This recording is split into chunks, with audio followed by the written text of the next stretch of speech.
Channel ER automation. तो जैसा कि मैंने आप लोगों को अपना इंफॉर्मेशन वीडियो में बताया था कि मैं डेली आप लोगों को अपना फिजिक्स का थोड़ा थोड़ा मटेरियल आपको देना स्टार्ट कर रहा हूँ यूट्यूब के माध्यम से, तो आप उस पर अध्ययन अपना जारी रख सकते हैं।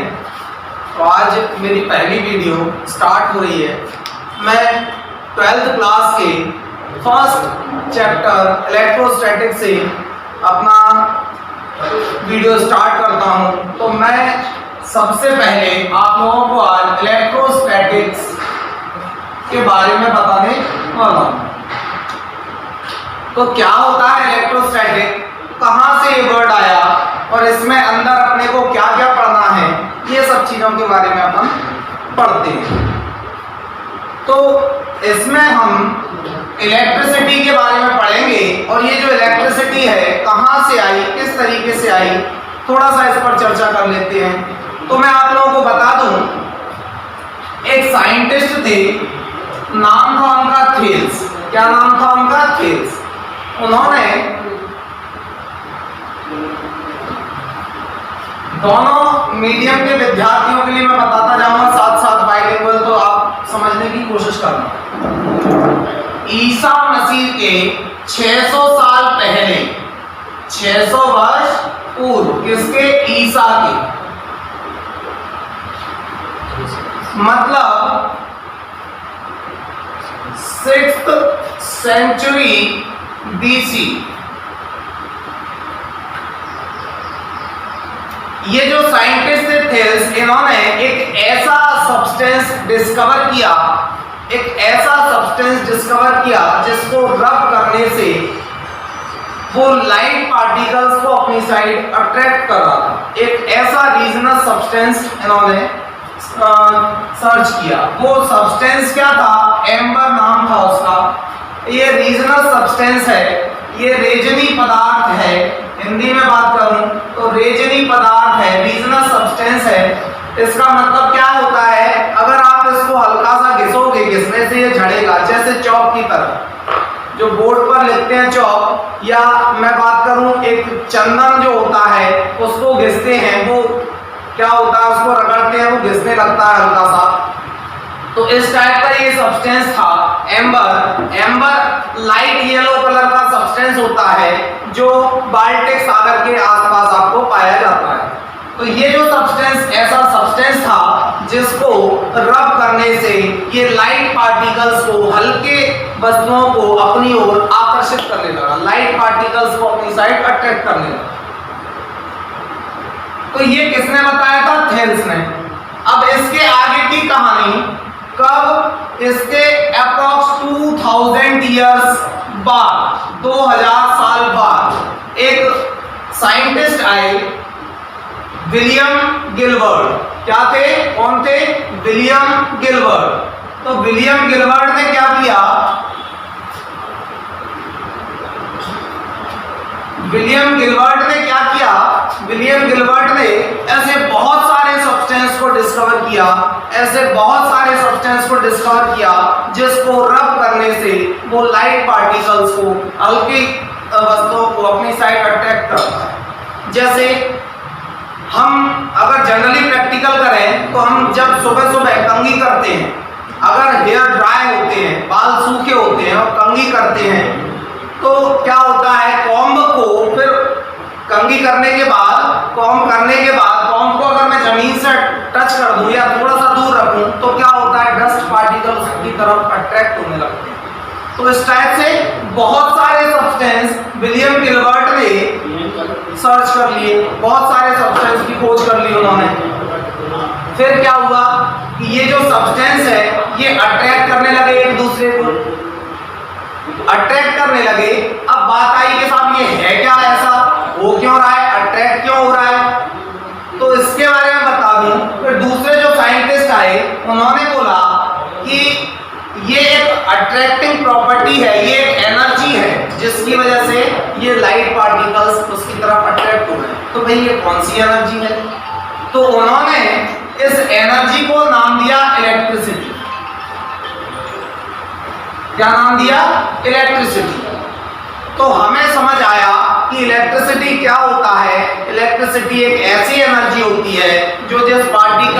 पाई जाती है वो पार्टिकल लाइट वेटेड पार्टिकल्स को, हल्की वस्तुओं को अपनी तरफ आकर्षित करता है।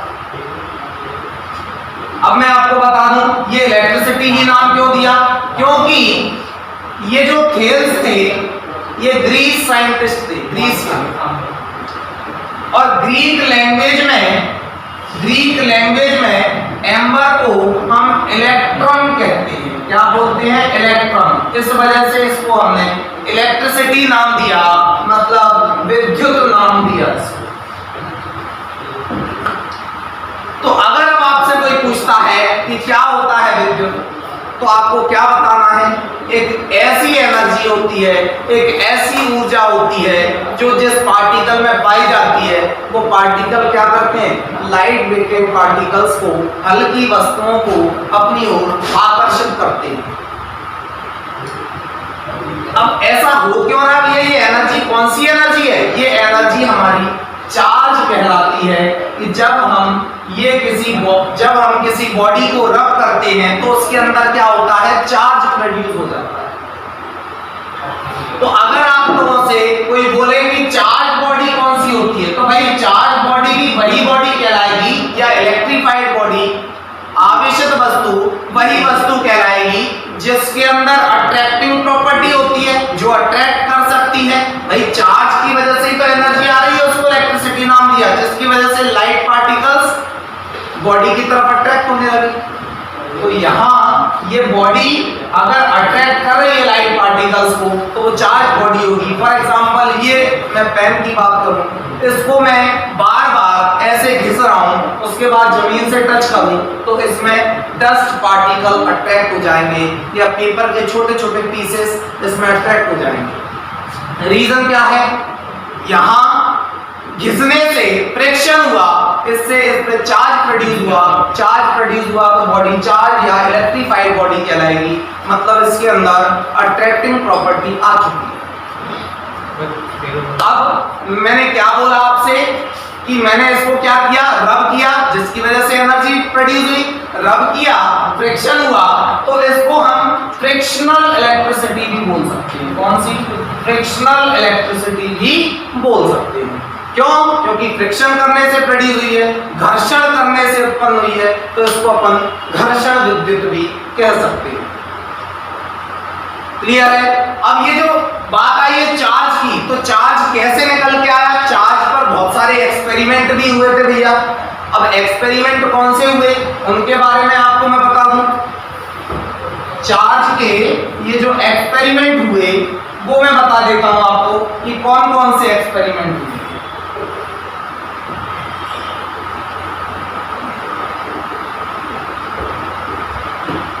भाई एक्सपेरिमेंट पहला ये किया, एक ग्लास रॉड ली। कौन सी रॉड ली? ग्लास रॉड, कांच की छड़ ली। अब इस रॉड को उन्होंने क्या किया कि एक रेशम के कपड़े से रगड़ा।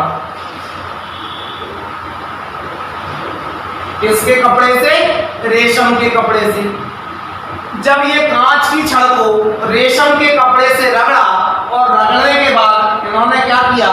With the help of thread freely इसको सस्पेंड कर दिया, लटका दिया। इसके बाद क्या हुआ? एक और इन्होंने ग्लास की रॉड ली, ये भी कांच की रॉड ली, इसको भी क्या किया? रेशम के कपड़े से इसको भी रगड़ा। जब इसको रेशम के कपड़े से रगड़ा और रगड़ने के बाद इस सस्पेंडेड रॉड के पास आए तो देखा ये दोनों रॉड्स एक दूसरे को क्या करने लगी? रिपेल करने लगी, दूर दूर करने लगी। इसके बाद क्या किया? दूसरी रॉड ली। कौन सी रॉड ली भैया? एम्बर रॉड ली, एम्बर या एबोनाइट की रॉड ली, और इसको किससे रब किया? इसको वूलन क्लॉथ से, ऊनी कपड़े से रब किया, या बिल्ली की खाल से, कैट स्किन से रब करो। तो वूलन क्लॉथ से रब करने के बाद इसको फ्रीली सस्पेंड कर दिया। एक और एम्बर की रॉड ली, इसको भी क्या किया? वूलन क्लॉथ से रब किया। जब इस रॉड को इस एम्बर रॉड के पास लाए तो देखा ये दोनों रॉड्स भी क्या करने लगी, एक दूसरे को रिपेल करने लगी। तो साइंटिस्ट ने तमाम एक्सपेरिमेंट किए और तमाम एक्सपेरिमेंट करने के बाद उसको हर बार क्या मिल रहा, रिपल्शन। हर बार रिपल्शन मतलब एक दूसरे से दूर हो रहे थे, प्रतिकर्षित हो रहे थे, हर बार प्रतिकर्षित हो रहे थे। अब वो परेशान कि ये प्रतिकर्षण ही क्यों हो रहा है, आकर्षण क्यों नहीं हो रहा। तमाम एक्सपेरिमेंट करने के बाद अंत में उसके दिमाग में आया कि क्यों ना मैं एक ये रॉड और एक ये रॉड लेके देखूं, अब देखता हूं क्या होता है। तो उसने क्या किया, एक रॉड ली किसकी, कांच की, ग्लास रॉड ली, उसको किससे रगड़ा, रेशम के कपड़े से, और एक कौन सी ले ली, एम्बर की रॉड ले ली, इसको किससे रगड़ा, वूलन क्लॉथ से, ऊनी कपड़े से। अब इन दोनों को पास पास लेकर आए, जैसे ही पास पास लाए दोनों एक दूसरे की तरफ अब अट्रैक्ट होने लगे। अब दोनों अट्रैक्ट होने लगी, वैज्ञानिक का दिमाग तुरंत से चला कि ऐसा क्यों हुआ। अब उन्होंने बताया, उन्होंने देखा कि ये कांच की रॉड थी, रेशम के कपड़े से रगड़ी, ये भी कांच की रॉड, इसको भी हमने रेशम के कपड़े से रगड़ा, सेम सब्सटेंस, सेम चीज से आप उसको रब कर रहे हो, तो चार्ज जो प्रोड्यूस हो रहा होगा वो भी कैसा होगा, सेम। मतलब जो चार्ज इस पर है वही चार्ज इस पर होगा। अब सेम चार्ज है तो सेम चार्ज है तो सेम चार्जेस क्या करते हैं, ये समझ आ गया हमें, क्या करते हैं, repel to each other. Same यानी लाइक चार्जेस, एक जैसे चार्जेस क्या करेंगे, एक दूसरे को रिपेल करेंगे, प्रतिकर्षित करेंगे। तो सजातीय आवेश, हिंदी में बात करें, सजातीय आवेश मतलब एक ही प्रकार के आवेश क्या करेंगे, प्रतिकर्षित करते हैं एक दूसरे को। इसके बाद फिर हमने ये देखा, ये भी एम्बर रॉड, ये भी एम्बर रॉड, इसको भी वूलन क्लॉथ से रगड़ा, इसको भी वूलन क्लॉथ से रगड़ा। अब क्या होगा, तो देखा कि ये भी एम्बर, ये भी एम्बर, ये भी वूलन क्लॉथ, ये भी वूलन क्लॉथ, दोनों सेम सब्सटेंस, सेम चीज से रब कर रहे हो। यहाँ भी चार्ज कैसे आएंगे भैया, सेम। यहाँ भी वही कंडीशन हो गई, like charges, same charges, repel to each other, सजातीय आवेश एक दूसरे को प्रतिकर्षित करेंगे। अब फिर वैज्ञानिक के दिमाग में आया, भाई ये दूसरी वस्तु थी, ये दूसरी वस्तु थी, इसको अलग चीज से रगड़ा, इसको अलग चीज से रगड़ा, दोनों अलग अलग चीजें। अब क्या हुआ, तो उन्होंने देखा कि इस पर जरूर वो आवेश आया होगा जो इस पर नहीं है, क्योंकि दोनों डिफरेंट टाइप के सब्सटेंस से दोनों को रब किया। मतलब दोनों पर चार्जेस कैसे होंगे, अलग अलग होंगे। जब दोनों पर चार्जेस अलग अलग होंगे तो ये कैसे हो गए, लाइक चार्जेस हुए कि अनलाइक, भाई डिफरेंट टाइप के चार्जेस हो गए, अनलाइक चार्जेस हो गए। तो अनलाइक चार्जेस क्या करते हैं, भाई अट्रैक्ट करते हैं, attract to each other. Unlike charges एक दूसरे को आकर्षित करते हैं। मतलब विजातीय आवेश जो होंगे वो क्या करेंगे, एक दूसरे की तरफ आकर्षित होंगे, अलग अलग प्रकार के आवेश एक दूसरे की तरफ आकर्षित होंगे। तो हमें यहाँ दूसरा आवेश और यहाँ दूसरा आवेश मिल गया, तो दो अलग अलग प्रकार के आवेश हमें प्राप्त हो गए। दो अलग अलग प्रकार के आवेश हमें प्राप्त हो गए। अब उनको नाम क्या दिया, भाई जो कांच की रॉड थी, जो ग्लास की रॉड थी, उस पर जो चार्ज आया उसको नाम दिया गया कांचाम आवेश। कौन सा नाम दिया गया, कांचाम आवेश। और जो एम्बर की छड़ थी, रीजनल सब्सटेंस था, उस पर जो आवेश आया उसको नाम दिया रेजनी आवेश। क्या नाम दिया, रेजनी आवेश। मतलब ये कांचाम आवेश, इंग्लिश में बात करूं तो विट्रियस चार्ज, और जो रेजनी आवेश है उसको नाम दिया रीजनस चार्ज। तो दो टाइप के चार्ज मिल गए, एक विट्रियस और एक रीजनस चार्ज। अब हमें यह समझ आ गया कि चार्ज दो टाइप के होते हैं, एक विट्रियस और एक रीजनस। अगर लाइक चार्जेस होंगे तो क्या करेंगे, दोनों एक दूसरे को रिपेल करेंगे, और अनलाइक होंगे डिफरेंट टाइप के, तो वो क्या करेंगे, एक दूसरे को अट्रैक्ट करेंगे, आकर्षित करेंगे, अलग अलग प्रकार के आकर्षित होंगे। मतलब मुझे चीज समझ आ गई कि अगर दोनों कांचाम हुए, दोनों विट्रियस हुए तो क्या करेंगे? रिपेल करेंगे। अगर दोनों रीजनस हुए क्या करेंगे? रिपेल करेंगे। अगर एक रीजनस और एक विट्रियस मतलब एक रेजिनी और एक कांचाम तो दोनों क्या करेंगे? एक दूसरे को आकर्षित करेंगे। भाई ये समझ में आ गया। अब इसके बाद एक वैज्ञानिक आए, नाम था उनका बेंजामिन फ्रैंकलिन। तो बेंजामिन फ्रैंकलिन ने क्या किया? उनको ये नाम पसंद नहीं आया, भाई नाम चेंज करने की बात आई। अब उन्होंने नाम चेंज किए। नाम चेंज किए तो नाम क्या रखे? जो विट्रियस चार्ज था, जो कांचाम चार्ज आवेश था, उसको उन्होंने नाम दिया धनावेश। कौन सा नाम दिया? धनावेश। मतलब चार्ज हो गया वो पॉजिटिव चार्ज। और जो रेजनी आवेश था, जो रीजनस चार्ज था, उसको नाम दिया उन्होंने ऋणावेश मतलब नेगेटिव चार्ज। तो हमें दो प्रकार के चार्ज पता चल गए। कौन कौन से? एक पॉजिटिव और एक नेगेटिव। तो चार्ज कितने टाइप के होते हैं? दो टाइप के। कौन कौन से? पॉजिटिव और नेगेटिव। तब से हमें चार्जेस के बारे में समझ आ गया। अब अगर आपसे कोई पूछे कि पॉजिटिव चार्ज क्या होता है तो आप बोलोगे when glass rod is rubbed with silk cloth, रेशम के कपड़े से। When glass rod is rubbed with silk cloth then charge produced on glass rod is called positive charge.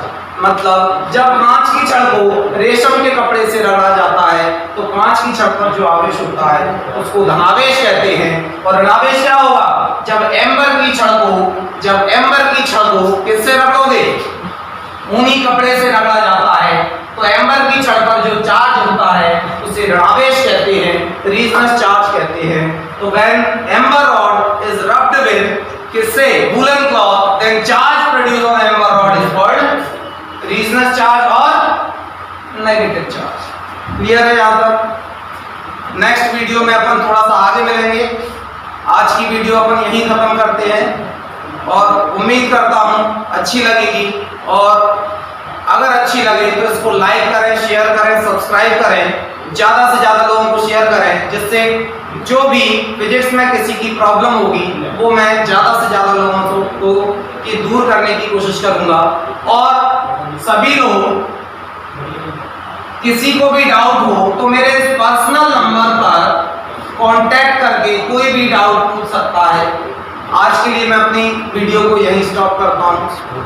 और अगर किसी को नोट्स चाहिए तो उसके लिए टेलीग्राम चैनल पर कांटेक्ट करें। नोट्स के लिए जो मेरा टेलीग्राम चैनल है वो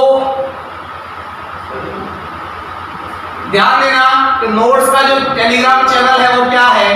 नोट्स ऑफ ER.उमेश सर। ये सर्च करोगे टेलीग्राम पर तो इस पर आपको नोट्स मिल जाएंगे। ये टेलीग्राम चैनल पर जरूर ध्यान से इस चैनल को देख लें, इस चैनल को एक बार ज्वाइन करें। इस चैनल पर आपको सारे नोट्स मिलेंगे। Thank you.